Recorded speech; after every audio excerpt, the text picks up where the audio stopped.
Thank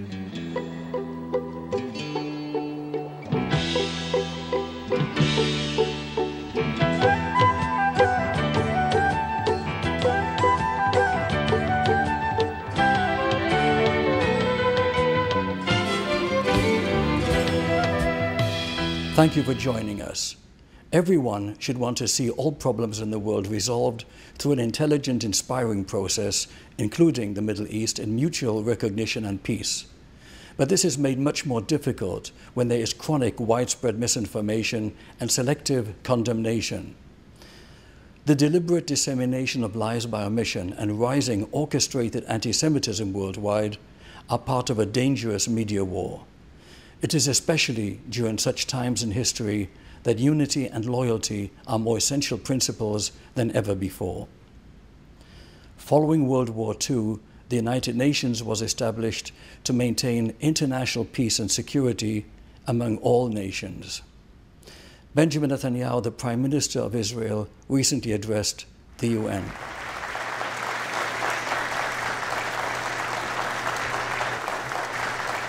I come here from Jerusalem to speak on behalf of my people, the people of Israel. I've come here to speak about the dangers we face and about the opportunities we see.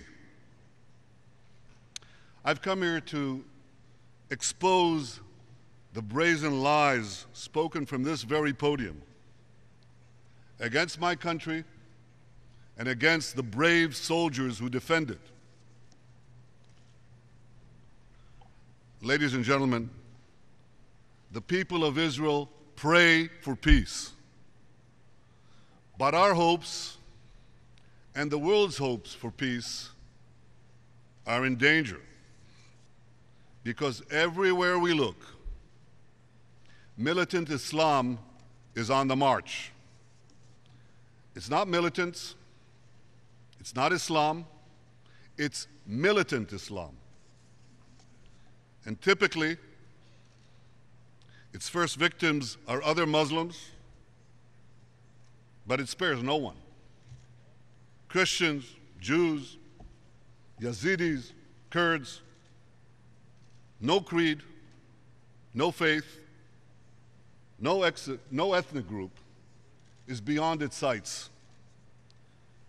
And it's rapidly spreading in every part of the world. For the militant Islamists, all politics is global, because their ultimate goal is to dominate the world.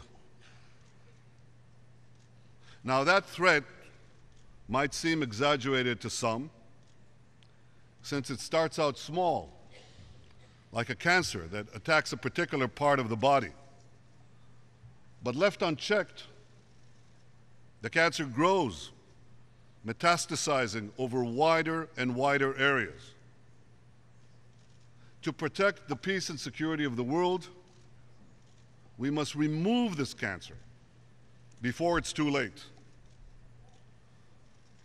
Last week, many of the countries represented here rightly applauded President Obama for leading the effort to confront ISIS. And yet, weeks before, some of these same countries, the same countries that now support confronting ISIS, opposed Israel for confronting Hamas. They evidently don't understand that ISIS and Hamas are branches of the same poisonous tree. ISIS and Hamas share a fanatical creed, which they both seek to impose well beyond the territory under their control. Listen to ISIS' self-declared caliph, Abu Bakr al-Baghdadi. This is what he said 2 months ago. "A day will soon come when the Muslim will walk everywhere as a master. The Muslims will cause the world to hear and understand the meaning of terrorism and destroy the idol of democracy." Now listen to Khalid Mashal, the leader of Hamas. He proclaims a similar vision of the future. "We say this to the West: by Allah, you will be defeated. Tomorrow, our nation will sit on the throne of the world. As Hamas's charter makes clear, Hamas's immediate goal is to destroy Israel. But Hamas has a broader objective. They also want a caliphate. Hamas shares the global ambitions of its fellow militant Islamists. And that's why its supporters wildly cheered in the streets of Gaza as thousands of Americans were murdered in 9/11. And that's why its leaders condemned the United States for killing Osama bin Laden, whom they praised as a holy warrior. So when it comes to their ultimate goals, Hamas is ISIS, and ISIS is Hamas. And what they share in common, all militant Islamists share in common. Boko Haram in Nigeria, Al-Shabaab in Somalia, Hezbollah in Lebanon, Al-Nusra in Syria, the Mahdi army in Iraq, and the Al-Qaeda branches in Yemen, Libya, the Philippines, India, and elsewhere. Some are radical Sunnis, some are radical Shiites, some want to restore a pre-medieval caliphate from the 7th century, others want to trigger the apocalyptic return of an imam from the 9th century. They operate in different lands, they target different victims, and they even kill each other in their battle for supremacy. But they all share a fanatic ideology. They all seek to create ever-expanding enclaves of militant Islam, where there is no freedom and no tolerance, where women are treated as chattel, Christians are decimated, and minorities are subjugated, sometimes given the stark choice: convert or die. For them, anyone can be considered an infidel, including fellow Muslims. Ladies and gentlemen, militant Islam's ambition to dominate the world seems mad. But so too did the global ambitions of another fanatic ideology that swept into power 8 decades ago. The Nazis believed in a master race. The militant Islamists believe in a master faith. They just disagree who among them will be the master of the master faith. That's what they truly disagree about. And therefore, the question before us is whether militant Islam will have the power to realize its unbridled ambitions. There is one place where that could soon happen: the Islamic State of Iran. For 35 years, Iran has relentlessly pursued the global mission which was set forth by its founding ruler, Ayatollah Khomeini, in these words: "We will export our revolution to the entire world until the cry, 'There is no God but Allah,' will echo throughout the world over." And ever since, the regime's brutal enforcers, Iran's Revolutionary Guards, have done exactly that. Listen to its current commander, General Muhammad Ali Jafri, and he clearly stated this goal. He said, "Our Imam did not limit the Islamic Revolution to this country. Our duty is to prepare the way for an Islamic world government." Iran's President Rouhani stood here last week and shed crocodile tears over what he called the globalization of terrorism. Maybe he should spare us those phony tears and have a word instead with the commanders of Iran's Revolutionary Guards. He could ask them to call off Iran's global terror campaign, which has included attacks in 24 countries on 5 continents since 2011 alone. You know, to say that Iran doesn't practice terrorism is like saying Derek Jeter never played shortstop for the New York Yankees.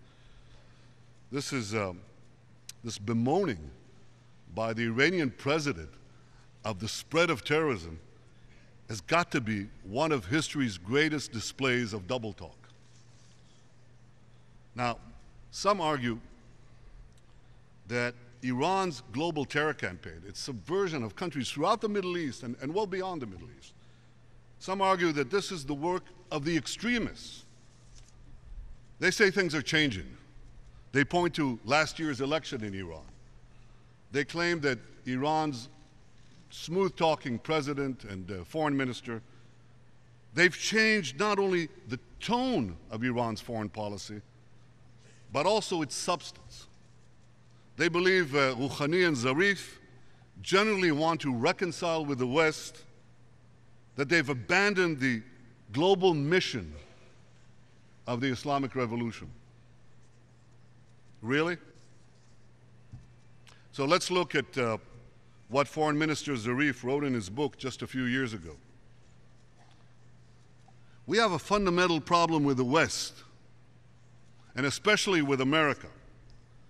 This is because we are heirs to a global mission which is tied to our raison d'etre, a global mission which is tied to our very reason for being. So don't be fooled by Iran's manipulative charm offensive. It's designed for one purpose, and for one purpose only: to lift the sanctions and remove the obstacles to Iran's path to the bomb. The Islamic Republic is now trying to bamboozle its way to an agreement.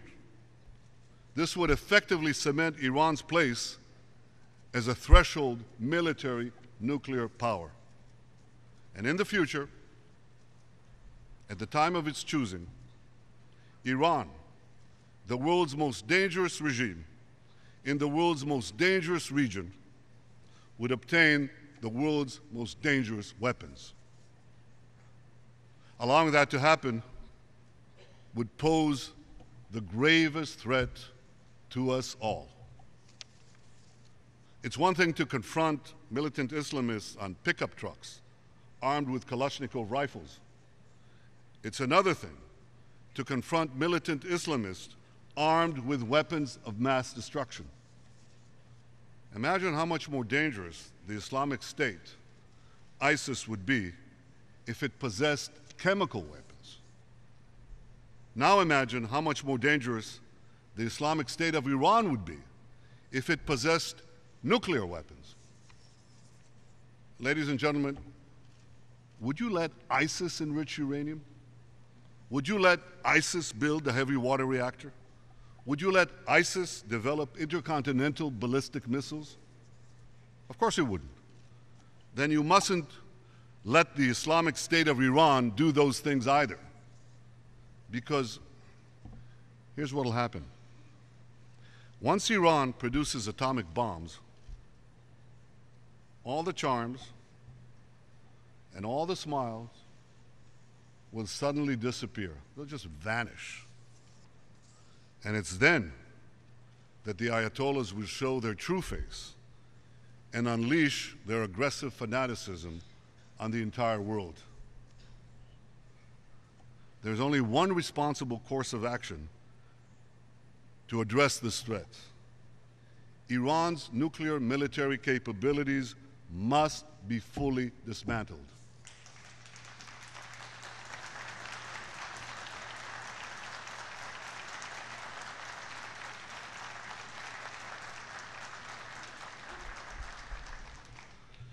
Make no mistake, ISIS must be defeated.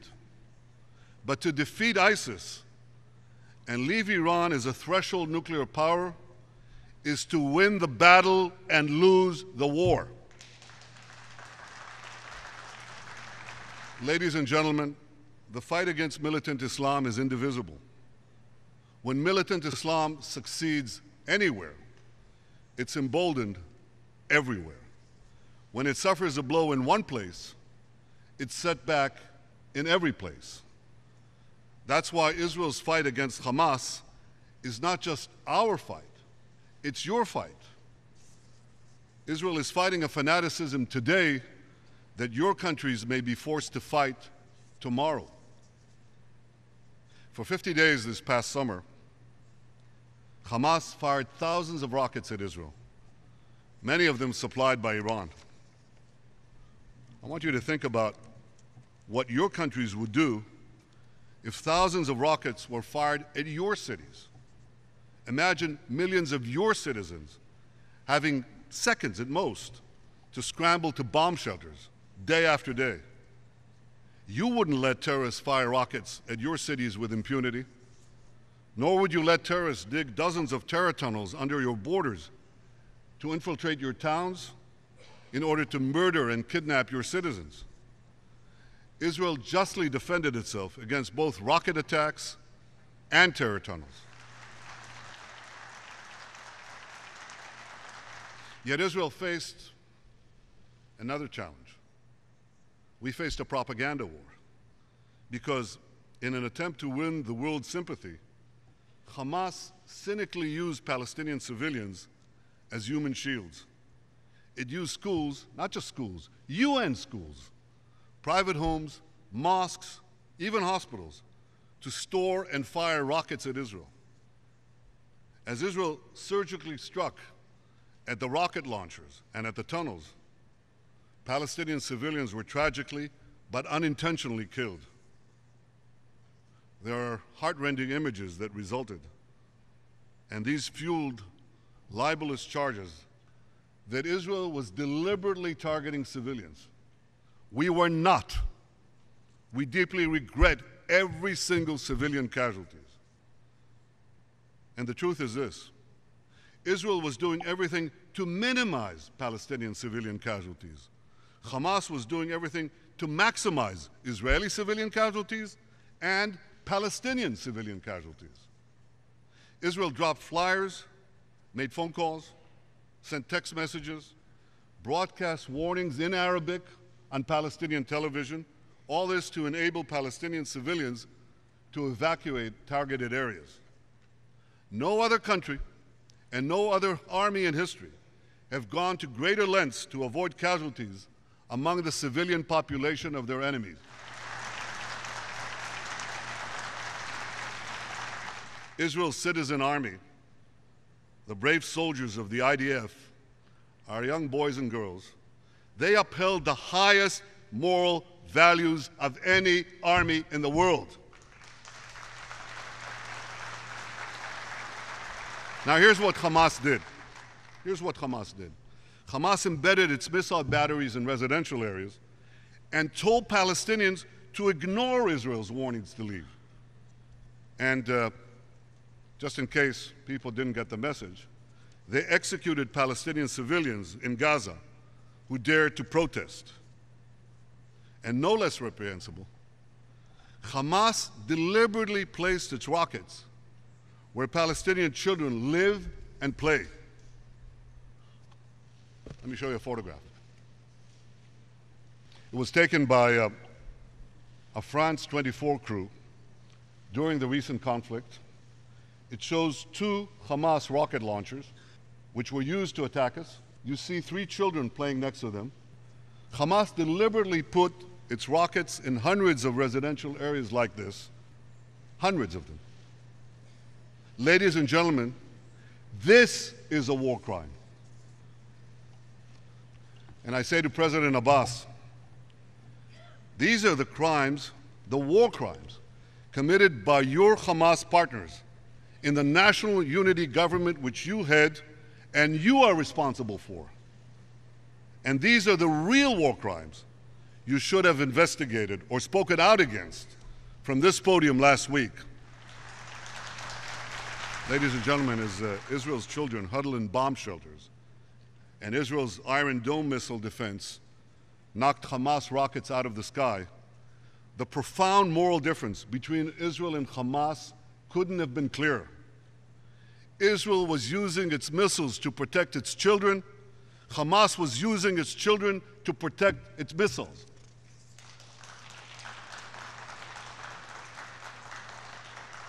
by investigating Israel rather than Hamas for war crimes, the UN Human Rights Council has betrayed its noble mission to protect the innocent. In fact, what it's doing is to turn the laws of war upside down. Israel, which took unprecedented steps to minimize civilian casualties, Israel is condemned. Hamas, which both targeted and hid behind civilians, that's a double war crime, Hamas is given a pass. The Human Rights Council is thus sending a clear message to terrorists everywhere. Use civilians as a human shield. Use them again and again and again. And you know why? Because sadly, it works. By granting international legitimacy to the use of human shields, the UN Human Rights Council has thus become a terrorist rights council. And it will have repercussions. It probably already has, about the use of civilians as human shields. It's not just our interests. It's not just our values that are under attack. It's your interests and your values.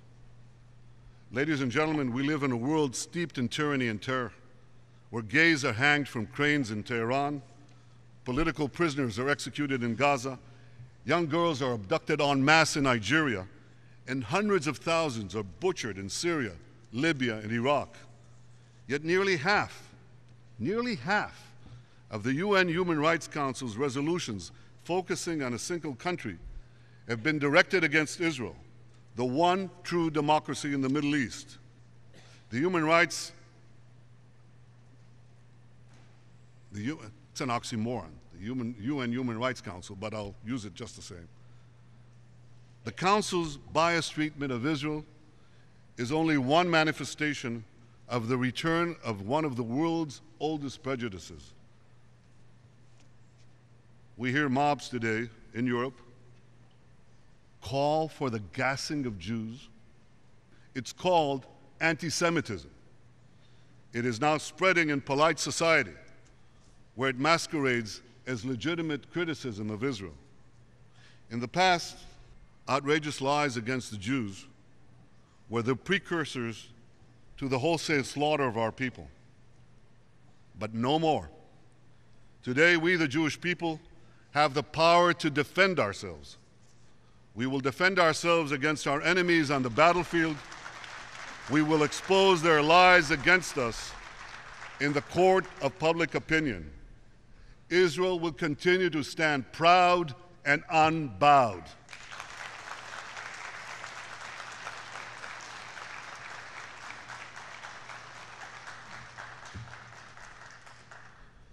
Ladies and gentlemen, despite the enormous challenges facing Israel, I believe we have an historic opportunity.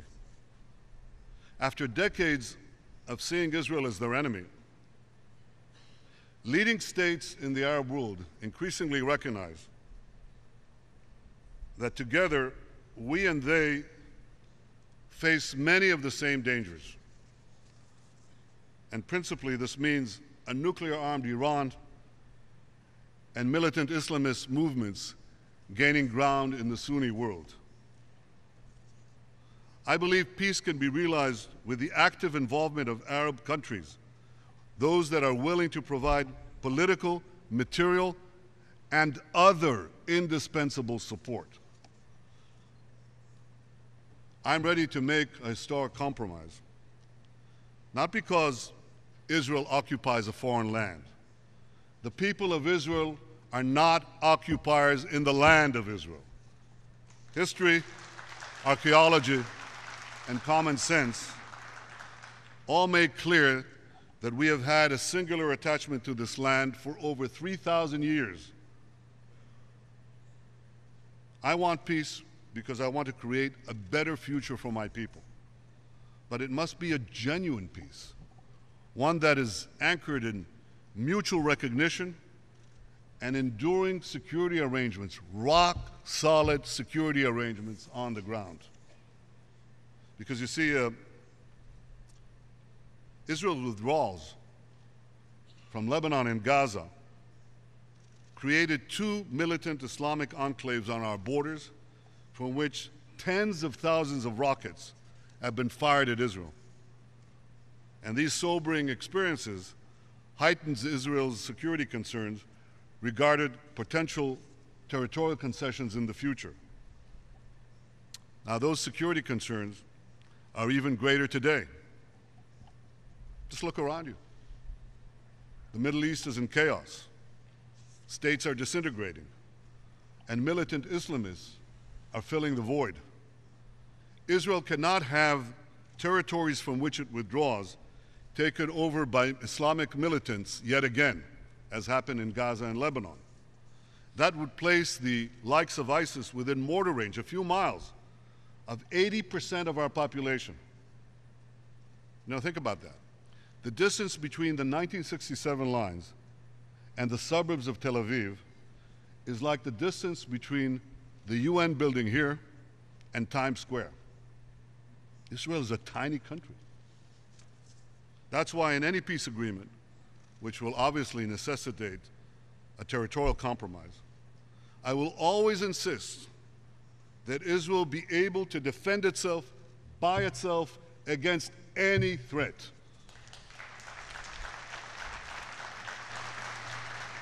I believe that with a fresh approach from our neighbors, we can advance peace despite the difficulties we face. See, in Israel, we have a record of making the impossible possible. We've made a desolate land flourish, and with very few natural resources, we've used the fertile minds of our people to turn Israel into a global center of technology and innovation.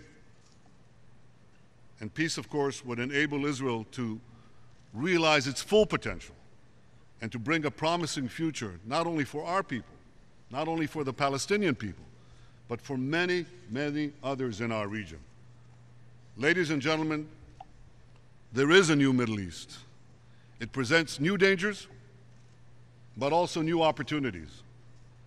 Israel is prepared to work with Arab partners and the international community to confront those dangers and to seize those opportunities. Isaiah, our great prophet of peace, taught us nearly 3,000 years ago in Jerusalem, "Leman Tzion lo echeshe, uleman Yerushalayim lo eshkot, ad yetze kanoga tzidka, v'yeshuata kelapid yivar." For the sake of Zion, I will not be silent. For the sake of Jerusalem, I will not be still, until her justice shines bright and her salvation glows like a flaming torch. Ladies and gentlemen, let us light a torch of truth and justice to safeguard our common future. Thank you.